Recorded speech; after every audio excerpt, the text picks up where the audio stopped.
This is a Hutch Post podcast news update. A stage production begins in Hutchinson. Details from Emmy Bays. Director Lee Keel of Family Community Theater's upcoming production of 12 Angry Jurors calls the plot line a story of transformation. We have one juror who's a holdout at the beginning who votes for acquittal, and 11 who vote guilty. And through the course of it, of course, they review the evidence, and it's the story of how the one juror, through some measure of patience, manages to change everybody's mind.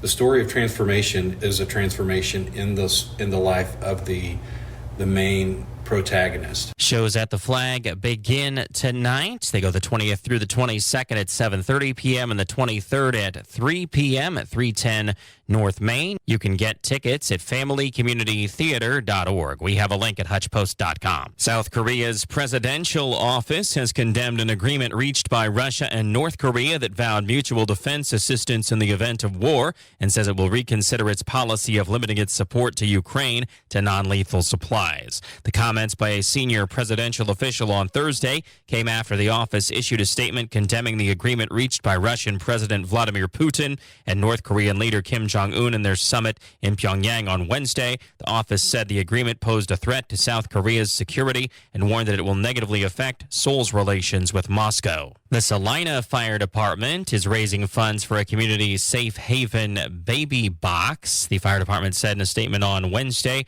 the initiative aims to provide a secure, anonymous way for parents in crisis to surrender their newborn. They'll place a fully compliant safe haven baby box at Fire Station 1 in Salina at 222 West Elm Street. The next Adopt a Pet event is Saturday, June 22nd from 11 a.m. to 2 p.m. at the Eagle Media Studios with the Hutchinson Animal Shelter. Michaela Schomer with the shelter said they're still overfilled with animals right now. It's a huge problem here locally for us, but it's a national pandemic in animal welfare right now. Every shelter, every rescue, every nonprofit animal welfare organization is overworked, overflooded with animals needing support and help. Schomer said they will adopt out animals at half price on Saturday. If it is a puppy, normally it's $200. It's going to be a flat $100 adoption fee.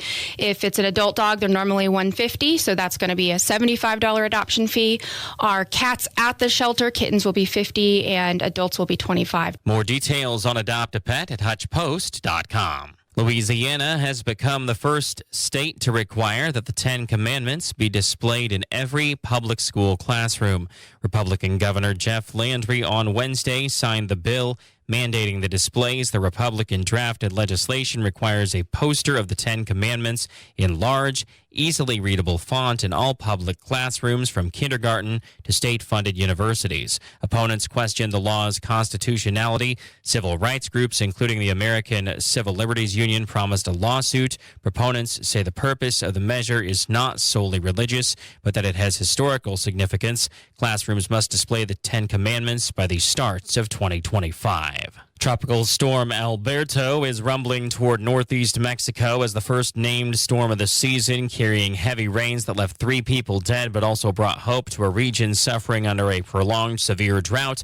Mexican authorities downplayed the risk posed by Alberto and instead pinned their hopes on its ability to ease the parched region's water needs. When you're away from your radio, hear the latest newscasts, sports, and more on demand with the podcast page at hutchpost.com.